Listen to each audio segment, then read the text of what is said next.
A wonderful game for Arsenal, a convincing win for them. So look at it all around. How do you look at the match and what do you see? What are the expectations again for Arsenal after this match?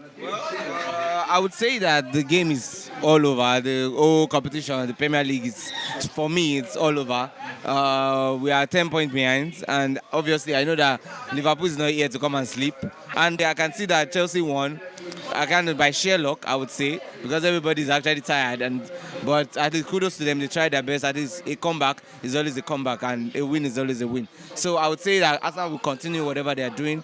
And if I beat Real Madrid, there's a possibility I get the Champions League. I'm so certain. Okay, if going back to this current question, I say if you win Madrid, you will get you will win the Champions League convincingly. Let me put it that way. And this is my own question directly. What do you think Arteta can do better than he has done against Madrid? Because the first leg actually did a very big part in winning Madrid, and it's actually demoralized their energy and effort. Okay, so in playing PSG, because PSG obviously they are in form, right? And I would say I am in form as well, right? So it's two teams. I beat them before. I beat them before in the group stage during that time, 2-0, and it's something I can repeat. So it's just for me to look at where my flaws were and look at how they've improved and play them. There's a little bit difficulty kind of in my midfield when I play them the first day because Partey is not playing because of the yellow card he got during the last game with Madrid. But I'm confident, at least 80% confident, that I still have a win in that game, and I still have a win all round qualifying for the finals. Trust me. Okay, thank you very much. Let me a little bit digress to the Madrid match again. Against Madrid, even though Madrid had a midfield that is not working, your midfield was a little bit too combative about marking, no much of progression in terms of midfield to the attack. Oftentimes you play to the flank because of the pace of Saka and Martinelli, which give you a hedge. You use your midfield in marking around. Going forward, I know against PSG there will be so much competition in the midfield, from BTO to their players and yours. There will be more competition. It will be like a defense against an attack. So what do you think you can do differently from the way you've done? Because against Madrid you block the midfield and you attack through the flanks. So going to PSG, will this be the same approach, or will you be expecting your coach to apply the same approach against Paris Saint-Germain, or a different one? Well, like I said before, I said if Partey would have played in that midfield, it would have been very easy for me. So coming in, I know those guys are actually in form. You get, they are really playing. So all I need is just to mark them out. Once I can mark them out, they would definitely see nothing to play. Obviously, Madrid was also losing the flanks. That's their game. They were using Rodrigo, they were using Vinicius. So it was because we actually cleared them out. That was why they were unable to actually go forward. So it's just a normal thing. So they had midfield. Not that maybe they didn't have the midfield. They didn't just know how to actually utilize what they have.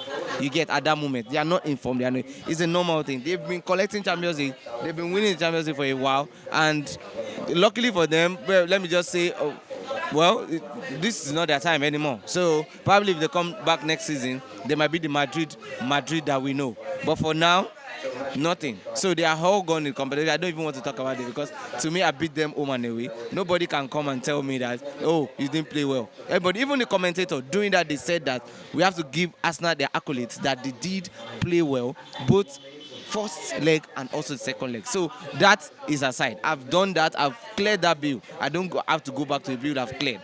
So now I have to go into the future, which is PSG, that I need to play with. What do I have to do? Yes, I know Partey is not playing. What I need is to make sure that Rice is in form to actually mark that person. And I'm very confident that Timber is going to mark Dembele. Dembele may be very fast, but I'm confident that Timber is going to mark Dembele. And that aside is being cleared already. And whatever they are bringing, trust me, there will be a difference. And just wait and see it. That's what I'll say. Thank you very much, Mr. Ismail. You spoke so much. But let me now move back to the area of the Premier League. As it stands for now, apart from invisibility that will make Arsenal win the league, that will be the complete bottling of Liverpool.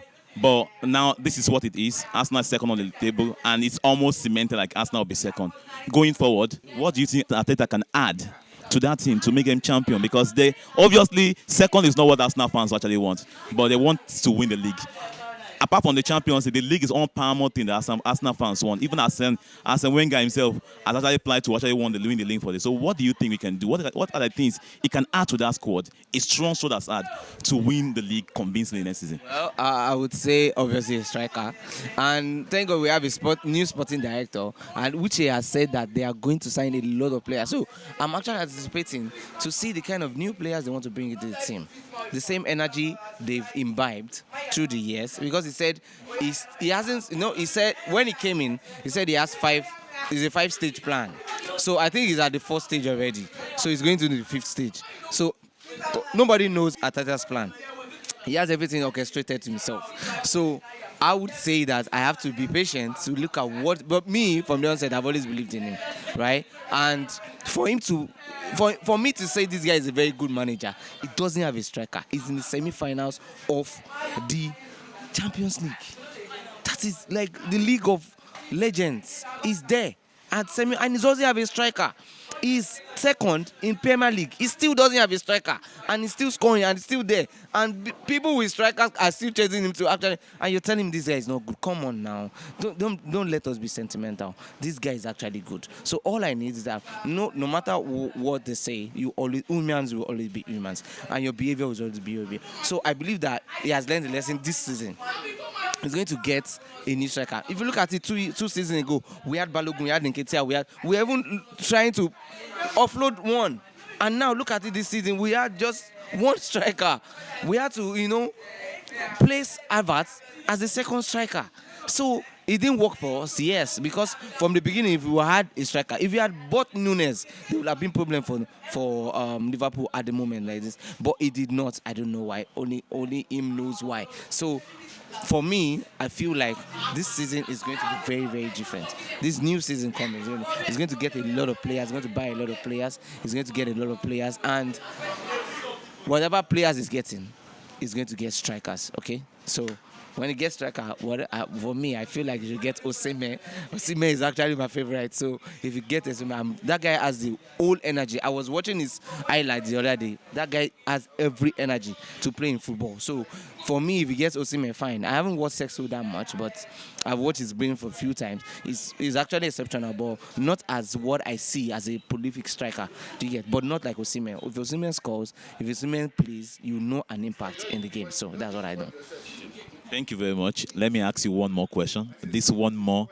I realized that for every win that Arteta actually had in the Champions League, he gave accolades to Pep Guardiola, which I felt he should have given accolades to the players because they are the one that did the magic on the pitch. How do you feel about it? How will you feel about if you were a player and your coach give accolades to other coaches instead of giving it to you? Well, I haven't had that before. To be honest, I'm just saying that for the first time from you. But let me say, I believe it's true, right? So if I believe it's true, it's more like when you're giving accolades to your teachers when you were in school.